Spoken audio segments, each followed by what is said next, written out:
अस्सलाम वालेकुम, मेरा नाम ज़ाहिद लतीफ़ है। आज मैं आपसे एंजियोस्पर्म्स के बारे में जो डिटेल्स हैं वो शेयर करूँगा।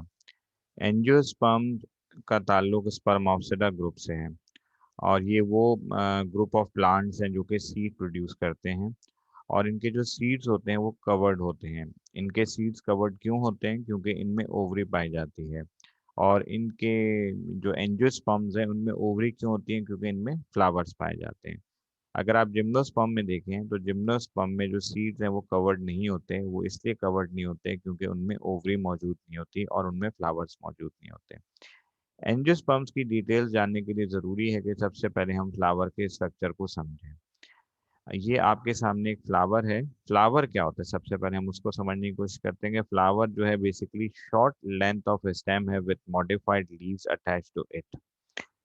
इसको शॉर्ट लेंथ ऑफ स्टेम इसलिए कहते हैं कि जैसा कि एक प्लांट है उसमें से स्टेम अराइज होता है और वो ग्रो करता चला जाता है। वो इसलिए ग्रो करता चला जाता है क्योंकि उसके टिप पे एपिकल मेरिस्टेम्स मौजूद होते हैं। इसी तरीके से जो फ्लावर का जो स्टेम है वो भी जो है स्टेम प्लांट के जो स्टेम है उसमें से अराइज होता है और ये ग्रो करता है, लेकिन after some time it stops. क्यों स्टॉप्स? क्योंकि एपिकल मेरिस्टेम जो होते हैं वो ग्रो करना बंद कर देते हैं और उसके नतीजे में उस एंड पे फ्लावर डेवलप हो जाता है। फ्लावर में अगर आप इस पार्ट को देखें तो इस पार्ट को हम कहते हैं थैलेमस। थैलेमस बेसिकली रिसेप्टिकल को कहा जाता है और ये वो पार्ट होता है फ्लावर का जहाँ से फ्लावर के चारों जो स्ट्रक्चर लीव्स हैं, मॉडिफाइड लीव्स हैं, जिनको हम होरल्स भी कहते हैं, वो अराइज होते हैं। जैसे कि सेपल्स हैं, पेटल्स हैं, इसके अलावा स्टेमन्स हैं और इसके अलावा कार्पल्स, ये चारों यहाँ से अराइज होते हैं।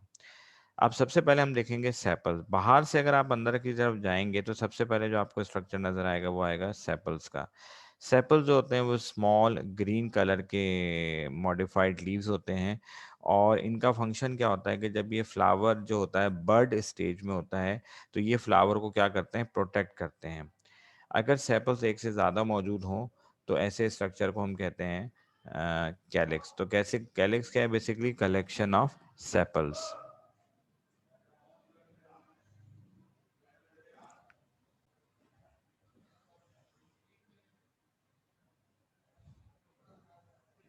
इसके बाद अब हम देखेंगे नेक्स्ट स्लाइड को।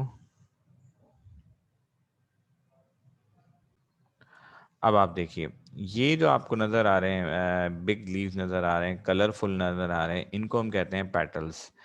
पेटल्स जो होते हैं अमूमन अमूमन बड़े इसलिए होते हैं क्योंकि जो इंसेक्ट्स होते हैं वो इस चीज़ को देखकर इसकी तरफ अट्रैक्ट होते हैं। और इसका फ़ायदा क्या होता है फ्लावर्स को? फ्लावर्स को ये फ़ायदा होता है कि जो इंसेक्ट जब एक जगह से दूसरी जगह मूव करते हैं तो अपने साथ पॉलन ग्रेन्स लेकर आते हैं और वो पॉलन ग्रेन्स आगे चल के फर्टिलाइजेशन में मदद देते हैं। अमूमन ऐसे फ्लावर जिनमें बिग लीव्स पाए जाते हैं, बिग पेटल्स पाए जाते हैं, उनमें पॉलिनेशन जो होती है वो किसके ज़रिए होती है? पॉलिनेशन जो होती है वो इंसेक्ट्स के ज़रिए होती है। बट समटाइम्स कुछ केसेस में पॉलिनेशन जो होती है वो हवा के ज़रिए भी होती है और उस केसेस में क्या होता है कि जो आपको करोला पेटल्स जो नज़र आ रहे हैं, इनका साइज़ क्या होता है? छोटा। इसी तरीके से अगर फ्लावर में पेटल्स एक से ज़्यादा मौजूद हों, तो इस तरह के फ्लावर देन पेटल्स को फिर हम then we call petals as corolla. उसके बाद अगर हम एक और स्ट्रक्चर देखें दैट इज स्टेमन। स्टेमन में अगर आप देखेंगे तो इसके टिप पे एक स्ट्रक्चर मौजूद है जिसको हम कहते हैं एंथर। और एंथर में क्या होता है? स्पोरेंजिया होते हैं और स्पोरेंजिया आगे चल के क्या प्रोड्यूस करते हैं? स्पोर प्रोड्यूस करते हैं। अब ये जो एंथर है इसका अगर आप स्ट्रक्चर देखेंगे तो इसके जो साइड पे जो स्टॉक लाइक स्ट्रक्चर नज़र आ रहा है इसको हम फिलामेंट कहते हैं। इसी तरीके से अगर स्टेमन्स एक से ज़्यादा फ्लावर में मौजूद हो तो फिर स्ट्रक्चर का नाम पड़ जाता है दैट इज़ एंड्रोशियम। और स्टेमन्स क्या हैं? बेसिकली लीव्स हैं ये, लेकिन ये कौन से लीव्स हैं? दे आर माइक्रोस्पोरोफाइलस और ये ऐसे लीव्स हैं जिनमें मेल रिप्रोडक्टिव स्ट्रक्चर जो है वो डेवलप्ड होता है।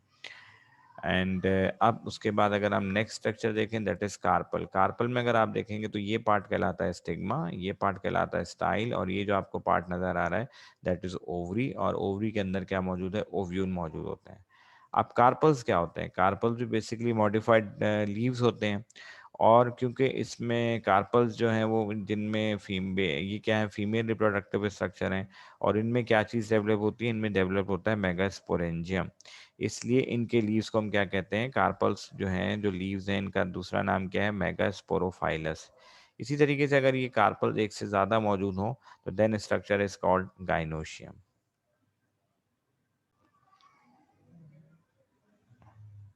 अब हम एक और स्लाइड देखेंगे जिसमें हम देखेंगे कि जो फ्लावर्स हैं उनकी कितनी टाइप्स होती हैं।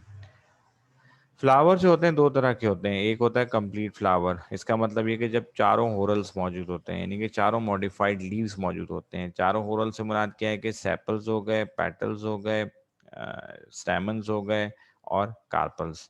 इनकम्प्लीट फ्लावर किसे कहते हैं? इनकम्प्लीट फ्लावर वो होता है जिसमें किसी कोई भी एक होरल जो होता है वो एब्सेंट होता है।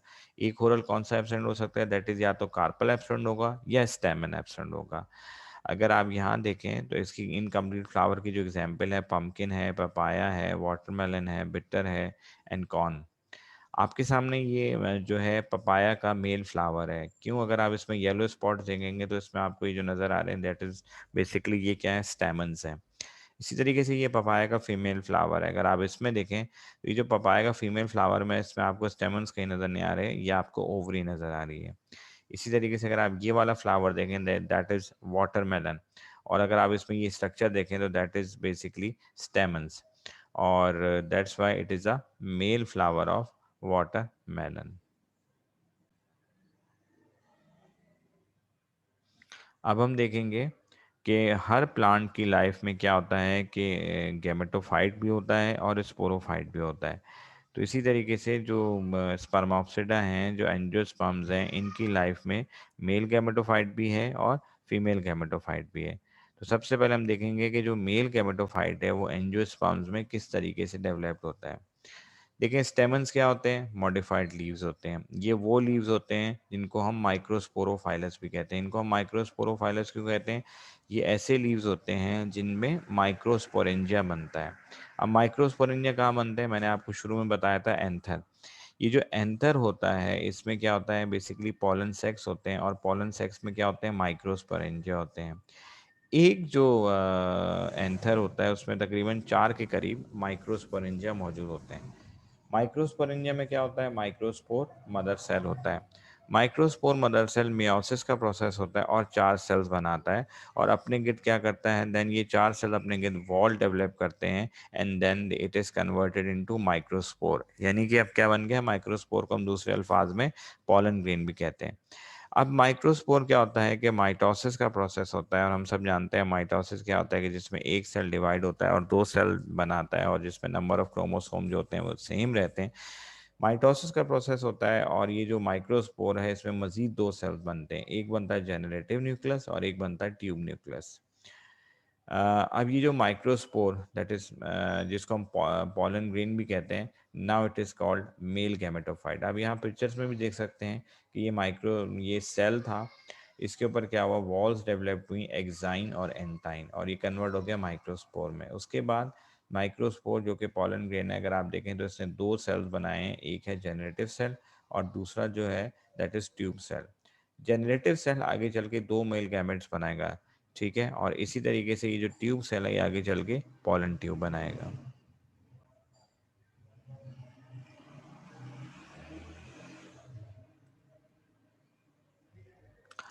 मेल गैमेटोफाइट तो हमने देखा किस तरीके से बना। अब हम देखेंगे फीमेल गैमेटोफाइट एंजियोस्पर्म्स में कैसे बनता है। मैंने आपके फ्लावर्स में बताया था कि स्ट्रक्चर होता है that is called carpels. Carpels को हम मेगास्पोरोफाइलस भी कहते हैं। इनको हम मेगास्पोरोफाइलस क्यों कहते हैं? क्योंकि ये वो लीव्स होते हैं जिनमें मेगास्पोरेंजियम डेवलप्ड होता है। मैं अब कार्पल्स में क्या आपने देखा था? मैंने आपको बताया था कि ओवरी होती है, और ओवरी के अंदर क्या होता है? ओव्यूल। ओव्यूल को हम मेगास्पोरेंजियम भी कहते हैं। अब मेगास्पोरेंजियम में क्या होते हैं? मेगास्पोर मदर सेल्स होते हैं। मेगास्पोर मदर सेल्स क्या होता है कि मियोसिस के प्रोसेस के बाद 4 मेगास्पोर्स बनाते हैं, जिनमें से 3 क्या होते हैं? डिसइंटीग्रेट हो जाते हैं, जबकि एक मेगास्पोर जो है उसमें माइटोसिस का अमल होता है एटलीस्ट 3 टाइम्स, और उसके बाद ये जो एक मेगास्पोर होता है किस में कन्वर्ट हो जाता है? फीमेल गैमेटोफाइट में। फीमेल गैमेटोफाइट में क्या होता है? There are 7 cells and 8 nucleus structure मौजूद होता है। फीमेल गैमेटोफाइट को हम एम्ब्रियो सेक्स भी कहते हैं। अब ये फीमेल गैमेटोफाइट क्या होता है, इसमें 7 सेल्स होते हैं, 8 न्यूक्लियस होते हैं, ठीक है। देखें, 3 सेल जो होते हैं ना वो एंटीपोडियल सेल्स कहलाते हैं और इनका काम क्या होता है, नॉरिशमेंट प्रोवाइड करना, ठीक है। उसके बाद इसमें जो है आपको जो है एक सेल नज़र आ रहा है, that is polar nuclei. Polar nuclei की खूबसूरती ये है कि इसमें 2 न्यूक्लियस पाए जाते हैं। फिर उसके बाद इसमें 2 सिनर्जिड्स होते हैं, ठीक है। ये 2 सिनर्जिड्स हैं और इनका काम क्या होता है कि जब पॉलिनेशन होती है तो ये पॉलन ग्रेन को फर्टिलाइजेशन में मदद देते हैं। इसी तरीके से ये आपके सामने एग सेल है जो कि स्पर्म के साथ फ्यूज होकर आगे चल के जो है एम्ब्रियो बनाता है। सो ये था मेल गैमेटो फीमेल गैमेटोफाइट के बारे में। अब मैं आपसे कुछ और शेयर करूंगा।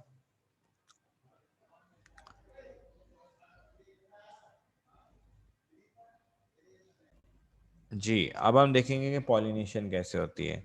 देखिए पॉलिनेशन होती क्या है, transfer of pollen grain from anther to stigma, winds के ज़रिए और इंसेक्ट के ज़रिए, इसको हम कहते हैं पॉलिनेशन। जब अब क्या हुआ कि जो पॉलन ग्रेन है वो किसके पास पहुंच गया, वो पहुंच गया फ्लावर के पास, ठीक है। और यहाँ देखिए, ये देखिए पॉलन ग्रेन जो है यहाँ पे पहुँच गया। अब पॉलन ग्रेन क्या करेगा कि मैंने आपको बताया था पॉलन ग्रेन में क्या था, ट्यूब सेल था। वो ट्यूब सेल क्या करेगा, पॉलन ट्यूब बनाएगा और ये पॉलन ट्यूब जो है माइक्रोस्पोरेंजिया में एंटर होगी। कहाँ से, माइक्रोपाइल का जो एंड है वहाँ से एंटर होगी। और उसके बाद मैंने आपको बताया था कि जो जेनरेटिव सेल है वो 2 मेल गैमेट बनाएगा, यानी कि 2 स्पर्म्स बनाएगा। तो अब उनमें से जो एक स्पर्म है वो जाके एग के साथ फ्यूज़ करेगा और एग के साथ फ्यूज़ करने के बाद क्या बनाएगा, ज़ाइगोट बनाएगा। ज़ाइगोट जो माइटोसिस का प्रोसेस होगा और उसके बाद किस में कन्वर्ट हो जाएगा, एम्ब्रियो में कन्वर्ट हो जाएगा।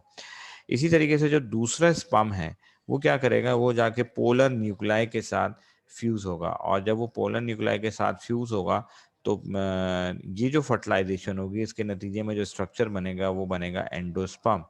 एंडोस्पर्म जो है वो 3 न्यूक्लियस होता है, यानी कि 3 न्यूक्लियस इसलिए होगा क्योंकि एक स्पर्म का न्यूक्लियस हो गया और 2 न्यूक्लियस कहाँ से है, पोलर न्यूक्लियाई।